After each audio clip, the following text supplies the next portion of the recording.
திருச்சி மாவட்டம் லால்குடி அருகே முத்துராஜபுரம் வழியாக உப்பனாறு செல்கிறது.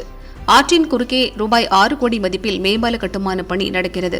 இதனையொட்டி போக்குவரத்திற்காக தற்காலிக சாலை அமைக்கப்பட்டது. மழையால் தற்காலிக சாலை அடித்துச் செல்லப்பட்டது. இதனால் மக்கள் 15 கிலோமீட்டர் தொலைவு சுற்றிச் செல்லும் நிலை ஏற்பட்டது.